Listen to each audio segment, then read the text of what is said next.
특임 장관으로서 어떤 소신을 가지고 계십니까? 그런데 왜 아까 실적치라고 답변하는데? 영원한 민주당 당원입니다.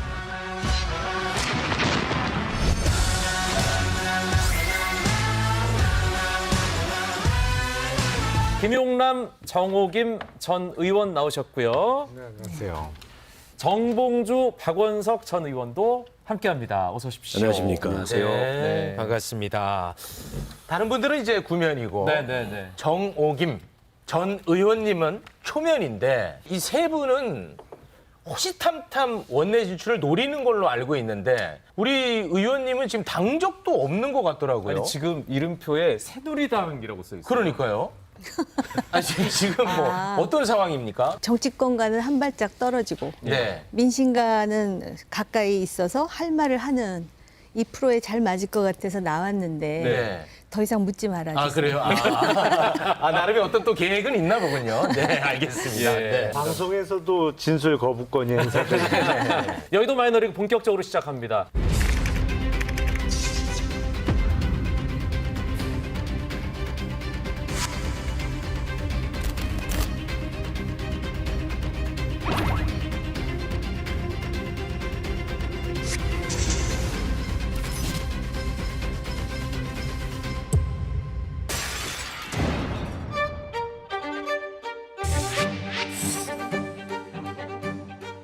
검찰이 수사를 해야 되는데 자꾸 정치를 하고 있는 것 같습니다.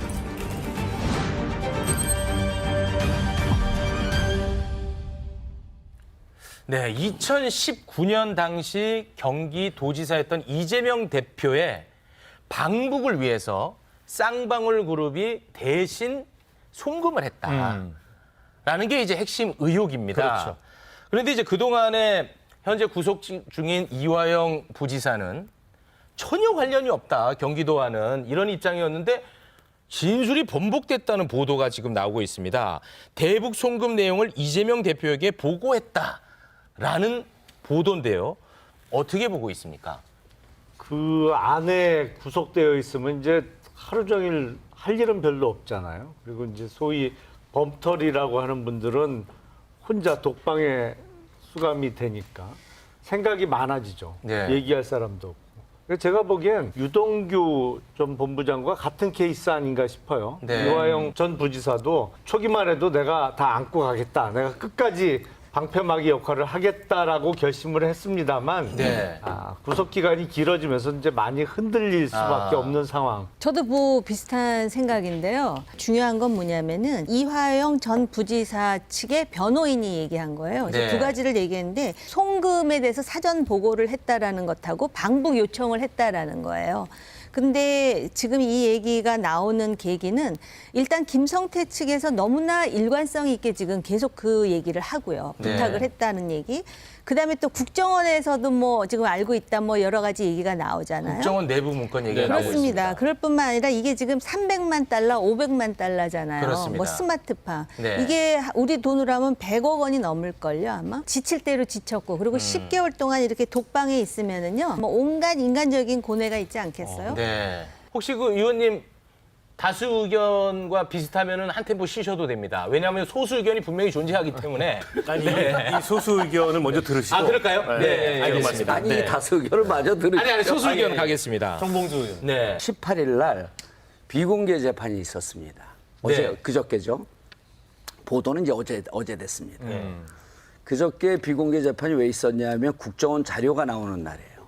그래서 이화영 부지사의 가족들도 다 나갔습니다. 아, 보안 문제가 있었어요. 예, 보안 문제가 네. 있으니까. 근데 이제 비공개 재판을 했는데 특정 언론에서 보도가 됐습니다. 일단 특정 언론이 보도한 소스는 검찰입니다. 그렇죠? 추정하신다는 거죠. 네. 전 거의 그걸 확신을 네. 합니다. 그래서 이 보도는 검찰 발 소스가 일단 정확하지 않고 검찰에게 유리한 정도로 약간 마사지 됐을 것이다라고 하는 게 일단 추정이에요. 가장 가까운 가족에게 제가 오늘 한 서너 차례 확인을 했어요. 이화영 전 부지사의 가족이요? 가장 가까운 네. 가족이요. 이화영 지사를 만나고 면회를 오늘 했다는 면회를 거죠. 갖고 이제 여러분이 있었고 구체적으로 확인을 못했는데 네. 본인이 진술 바꾸지 않았다라고 하는 뉘앙스는 확인을 했고요.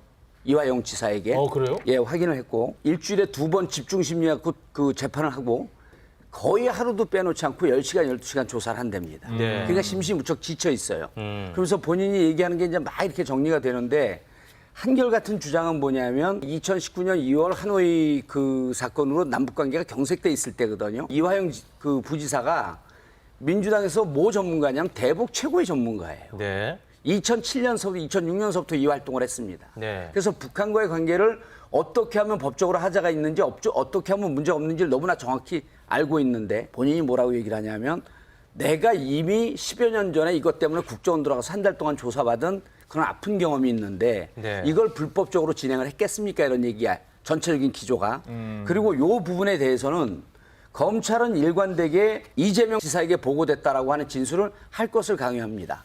그래서 부인 탄원서에게 뭐라고 쓰냐면 조작된 증언과 진술로 이재명 대표를 기소하기 위해 이화영 피고인을 구속시켰다고 볼 수밖에 없는 정황이 너무나 많습니다. 네, 이화영 전 부지사의 부인이 민주당에 탄원서를 예, 썼습니다. 오늘 탄원서 쓰고 네네. 제가 받아왔습니다. 네네. 그래서 여기에 끊임없이 허위 진술을 강요하고 있다. 그러나 이화영 부지사는 절대로 진술을 바꾼 적이 없다. 이걸 어떻게 이제 입증할 거냐면요. 자, 일단 이제 그 비공개 재판을 했어요. 네. 다음 재판에서 공개 재판이 돼야 됩니다. 그럼 이화영 부지사가 피고인으로 나와서 내가 입장을 이마저마한 입장을 밝혔습니다. 라는 얘기가 나와야 돼요. 공개 재판에서. 공개 재판에서. 근데 공교롭게 다음 재판이 어떻게 돼 있냐면 이화영 부지사를 부르지 않고 서면으로 대체하겠답니다. 뭔가 검찰이 자꾸 가리려고 하는 흔적이 보여요. 그래서 저는 네. 이 문제는 발언이 바뀌지 않았다라고 하는 것을 직접 만난 가족을 통해서 확인을 했는데 네. 이 문제의 입장이 바뀌었는지 바뀌지 않았는지는 다음 공개 재판에 이화영 부지사 입을 통해서 확인해야 됩니다. 확인을 해야 된다. 네. 그 민주당 쪽에서는 진술을 바꿨다는 보도가 검찰발이고 가짜 뉴스일 가능성이 높다 이렇게 주장을 하시는 거예요. 그런 뉘앙스네요. 네. 그거야 뭐 머지않아 확인이 되겠죠. 네. 다음번 재판에서 이화영 부지사가 출석을 해서 본인 입으로 이제 입장을 밝히게 되면 확인이 될 텐데 근데 부인이 탄원서를 민주당에 내셨는데 보통 탄원서는 재판부에 내죠. 그 민주당에 왜 탄원서를 냈는지 잘 모르겠어요. 그것도 설명드릴게요, 제가. 아니, 그건 뭐 나중에 설명하시고요. 그러니까 이게 물증이나 증거가 없는 사건이 아니잖아요. 그러니까 이를테면 북한에 두 차례 500만, 300만 불 나눠가지고 800만 불을 넘어갔다는 사실을 부인하기가 어렵지 않습니까? 네. 그건 또 쌍방울 해서 일관되게 주장을 하고 있고 쌍방울 관계자들하고 이화영 부지사가 북경에서 북한의 조평통 관계자들을 만난 것도 사실이고 네. 그 과정에서 전화를 김성태 그 전 회장. 회장하고 전 회장하고 이제 이재명 지사하고 당시에 바꿔줘서 중간에 통화를 했다. 그것도 네. 이재명 지사도 우회적으로 인정을 했어요. 그러니까 여러 이제 정황도 있고 증거도 있고 김성태나 쌍방울 쪽에 일관된 진술도 있고 하다 보니까 이거를 끝내 부인하기 어려웠던 거 아닌가 이런 생각이 하나 들고요. 이화영 부지사가. 또 하나는 본인이 끝까지 버텨서 어쨌든 이재명 지사가 이 어떤 정치적인 위기로부터 이 탈출해서 뭔가 이게 그 정치적인 미래가 있으면 네. 버틸 텐데 그런 것들이 좀 더 회의적으로 보이기 시작하고 이러면 사람이 흔들려요. 근데 그럴 가능성도 하나 있고 원래 이게 이화영 그 부지사는 이해찬 전 대표의 사람입니다. 네. 때문에 일종의 정치적인 동업자 관계, 동맹 관계지. 이를테면 정진상, 김용이 갖는 로얄티하고는 다르다는 거죠. 이재명 지사에 대해서. 정진상, 김용 씨는 이재명 씨는 미래가 없는 사람들이에요. 과거도 없었고. 네. 때문에 어쨌든 그 로얄티를 가지고 버티는데 네. 이화영 부지사는 그럴 이유가 저는 없지 없어 않느냐. 보이거든요. 네. 뭐 그런 것들이 심경의 변화로 작용하지 않았을까. 네. 물론 추정입니다. 네. 다음 재판에서 어떤 얘기를 하는지가 네, 관건일 네. 것 같아요. 중요한 건 뭐냐면 그때 당시 2019년, 2018년 상황을 아는 사람들은 쌍방울이 이렇게 작업을 함으로 인해서 무슨 일이 성사될 수 없었다라고 하는 건 누구나 아는 거예요. 그걸 누가 제일 잘 알고 있냐면 이화영 부지사가 알고 있었던 거죠. 네. 대북 전문가이기 때문에. 예. 이화영 부지사 정도 되면 조사받을 때 혼자 받지 않습니다. 변호사들. 변호인 입회하에 받아요. 더불어민주당은 무슨 압박과 회유 뭐 해갖고 이렇게 진술을 번복시키는 것처럼 매번 얘기하는데 네. 제가 보기에는요. 이화영 전 부지사의 아주 가까운 가족분이 더불어민주당에 탄원서를 내고 직접 만나서 그 가족의 얘기를 민주당 관계자들이 듣고 이런 거 그 과정 자체가 압박과 회유 같아요. 이화영 부지사가 누가 거기다 대고 뭐 협박을 하고 압박을 가할 수 있는 검사가 누가 있겠어요? 현실적으로는 불가능하다? 나중에 네. 무슨 탈이 날라고 그걸 하겠어요. 네. 그러니까 그거는 조금 지나친 억측 내진 주장이고 네. 이 사건의 흐름을 보면요. 이재명 당시 경기도지사가 빠지면요. 연결이 안 됩니다, 이게. 상식적으로 연결이 안 돼요. 이화영 부지사가 왜 쌍방울 관계자들 만나서 북경까지 같이 가고 또 쌍방울이 왜 500만 불, 300만 불을 송금을 하고 주인공이 없는 스토리밖에 안 돼요. 근데 네. 이화영 부지사가 진술을 번복하기 시작하면서 그냥 상식적인 스토리로 바뀌는 거예요. 네, 알겠습니다. 요 말만 팩트를 좀 정리하고 간단하게, 하는데, 네. 간단하게 정리할게요. 지금 여기 있는 세 분이 이화영 지사가 300만 불, 500만 불 쌍방울이 북에 건넨 것을 알고 있었다라고 하는 전제하에 얘기하잖아요. 이화영 지사의 진술을 보면요. 300만 불, 400만 불 보낸 걸 나중에 알았다 그래요. 그러니까 그 당시에 알고 북이 쌍방울에 보내는 것을 마치 주선한 것처럼 얘기했는데 이건 사실과 다르다. 네, 알겠습니다. 알겠습니다.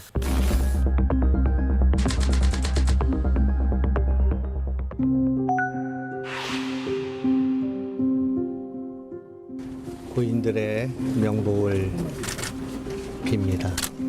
유가족의 심정으로 진실을 규명하고 책임자를 밝히도록 노력하겠습니다.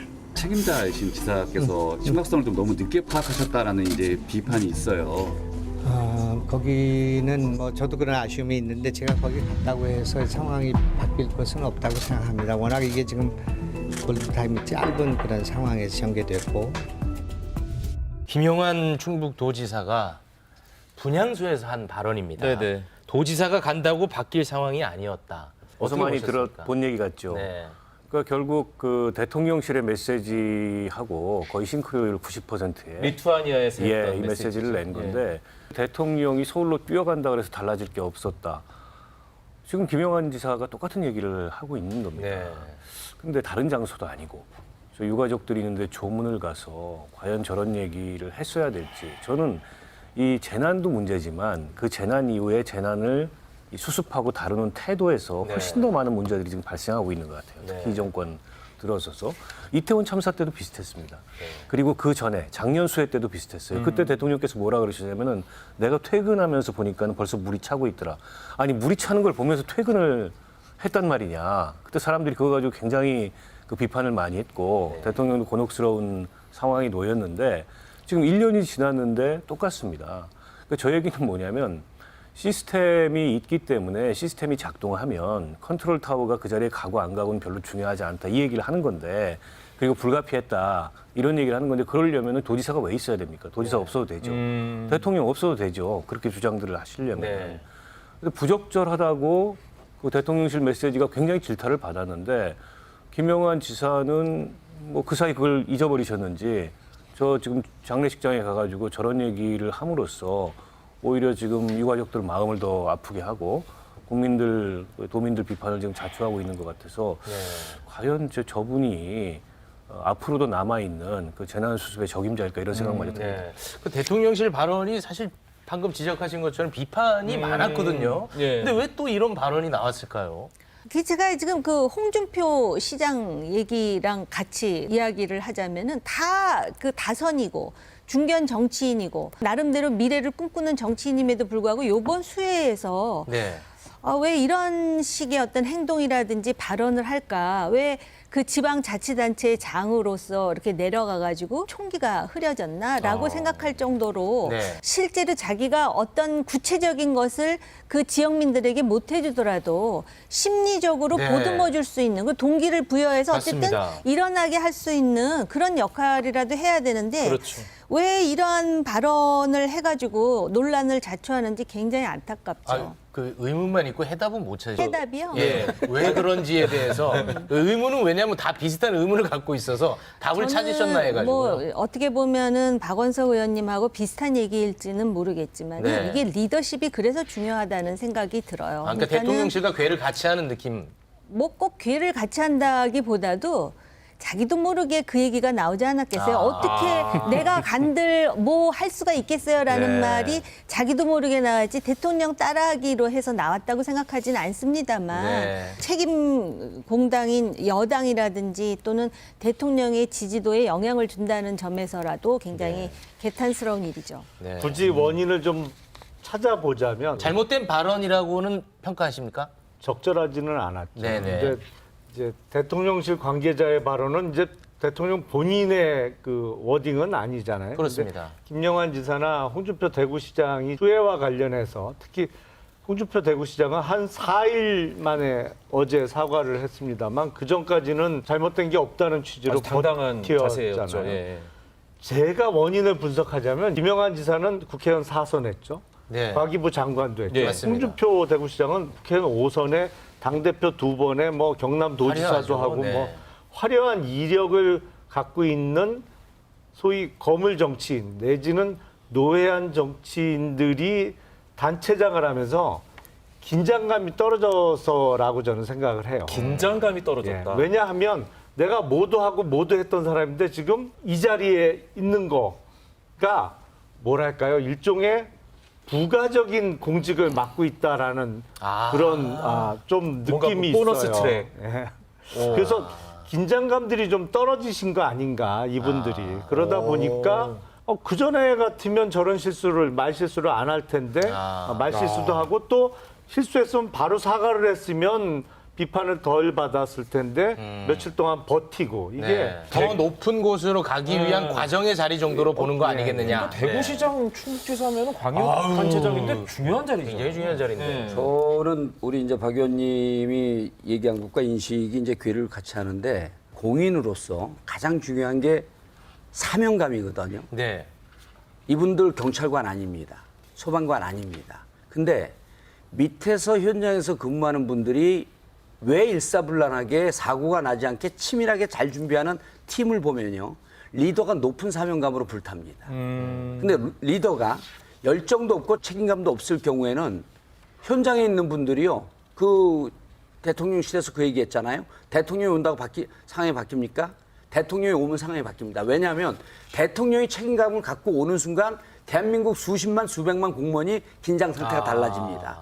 이거 막을 수 있습니다. 그리고 이미 기상청에서 예측을 했어요. 네. 올해 기습적인 폭우가 게릴라성으로 집중해서 온다. 그렇다고 한다면 정말 사명감이 있고 공적 마인드가 충실한 이런 열정이 있는 사람들이라고 한다면 네. 우리 지역에 펑크날 곳이 어디 있는지 이걸 봤었겠죠. 그럼 현장에 있는 공무원들이 위에 있는 분이 이런 높은 사명감과 열정을 갖고 대비하는데 어디 펑크날 곳이 없는가라고 하는 것을 같이 일사불란하게 움직이죠.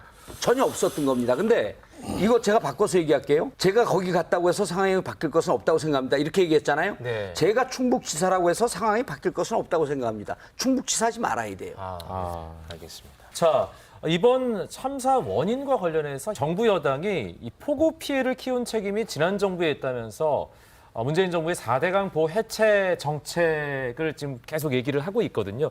이 부분에 대해서는 어떤 생각이신지. 4대강과 관련해가지고 이게 진영으로 나뉘어져가지고 아직까지도 논란이 되고 있잖아요. 네. 처음에는 대운하를 건설하겠다 그래서 굉장히 비판을 받다가 이게 4대강 정비 사업으로 바뀌었습니다. 그래서 지금까지도 야당에서는 4대강 자체 또는 보에 대해서 비판을 하는 분들도 있는데요. 4대강을 정비함으로써 적어도 본류와 관련해서는 물그릇을 깊이 팠기 때문에 본류 자체는 상당히 안정성을 찾았던 것이 사실이고 그런 부분에 대해서 전문가들도 인정해요. 근데 문제는 뭐냐면은 본류는 했는데 지류 지천에 문제가 생겨요. 그래서 이번에 그 오송 같은 경우도 미호강이 범람하면서 제방뚝이 무너지고 그러면서 피해를 지금 본 것이 아닙니까? 그렇기 때문에 그리고 야당도 지금 무슨 얘기를 하냐면은 4대강과 관련해서 집권당이 지금 4대강 얘기를 다시 꺼내는데 원래 지류 지천을 우리가 먼저 하자고 했다라는 주장을 하잖아요. 근데 저는 이런 중요한 정책 쟁점을 진영으로 나눠서 싸우는 것처럼 무의미한 일은 없다고 생각해요. 근데 네. 어찌됐든 지금 정부도 지류 지천을 정비하겠다라는 생각을 지금 표출하고 있는 맞습니다. 것이고 네, 네. 야당도 지류 지천 얘기를 하지 않습니까? 네. 그러니까 장기적으로 이러한 그 기후 변화에 의한 이런 위기는 계속 온다라고 생각한다면은 네. 적어도 지류 지천과 관련해서 여야가 합일점을 모색할 수 있을 거라고 생각합니다. 네. 그러니까 이게 원래 4대강 그 본류는 홍수가 나는 곳이 아닙니다. 지류지천에서 홍수가 나는 거였고 그리고 그 준설의 방식이 강바다 가운데를 사다리꼴로 판 준설 방식이어서 그건 홍수 예방을 위한 준설 방식하고 달라요. 그러니까 4대강 본류 사업은 원래 홍수 예방하고 관련이 없었다. 이 점을 미리 말씀드리고 네. 또 한 가지는 이제 보 해체라는 거는 고인물로 만들어 놓고 있던 보를 해체시킨 건데 그게 도대체 이번 그 수해하고 무슨 관련이 있는지도 네. 공학적으로 이해가 안 되는 얘기를 하는 거고 네. 감사원에서 이제 감사 결과를 발표했지 않습니까? 그렇죠. 그 과정에 불법 비리가 많았다. 네네. 저는 뭐 감사원이 감사할 수 있다고 생각해요. 그리고 그 불법 비리가 있었으면은 그건 밝히고 법대로 처리하면 되는데 그게 이번 수해하고 무슨 관련이 있는지. 네. 그러니까 저는 정권이 지금 들어선 지 1년이 넘었는데 아직도 무슨 문제만 일어나면 지난 정권 책임론으로 이 문제를 돌리면서 면피하려고 하는 이 태도에 문제가 있다고 생각해요. 그러면은 정권을 다시 반납을 하세요, 지난 정부한테. 그리고 나서 야당하면서 책임을 물으면 될 것 같아요. 작년 수해 상황이라면은 그 얘기를 할 수도 있어요. 근데 지금 1년이 지났고 작년 수해 상황에서 대통령이 어떤 말씀을 하셨는지 한번 찾아보십시오. 네. 이런 문제 재발 방지하기 위해서 이렇게 시스템을 바꾸고 개선하겠다고 했는데 그 시스템이 1년이 지났는데 하나도 안 바뀌었어요. 이게 왜 지난 정부 책임입니까? 네. 알겠습니다. 네. 아, 말씀- 짧게 네, 네. 눈앞의 요인은 지금 박 의원님 말씀이 맞는데요. 지금 본류는 한 번도 그 범람한 적이 없다 그랬는데 젊으셔서 그런가 봐. 옛날에 그 한강이라든지 금강이라든지 넘쳐가지고 그 한강변에 살던 사람을 알아요. 자기네 집 아파트에 2층까지 물이 솟구치고 한 그런 기억이 없으세요? 정옥이 그런 게 의원님, 있었어요. 젊어서 잘 모르시나 본데요.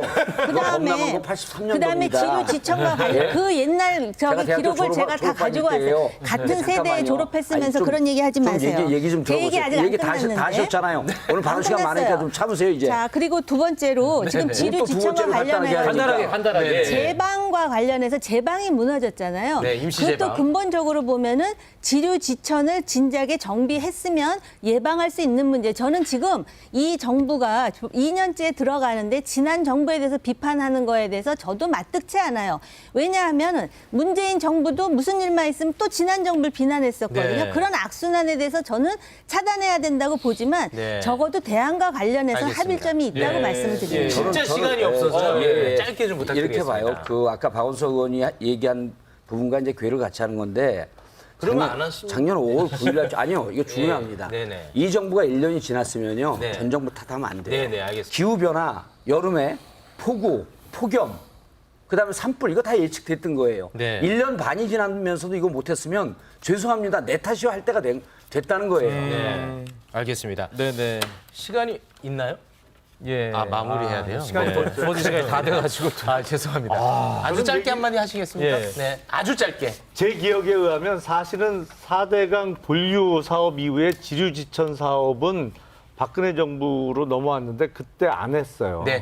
그리고 문재인 정부 때는 아예 4대강 사업 자체를 뒤집어 엎으려고 네. 했던 것이죠. 네, 사실은 맞아요. 오랜 그 기간 누적되어 있는 알겠습니다. 문제입니다. 이거. 네, 네, 알겠어요. 아, 굉장히 흡족해 하십니다. 네. 자, 그러면 여기서 급하게 마무리 짓겠습니다. 함께 해주신 예. 네 분 고맙습니다. 고맙습니다. 네, 감사합니다.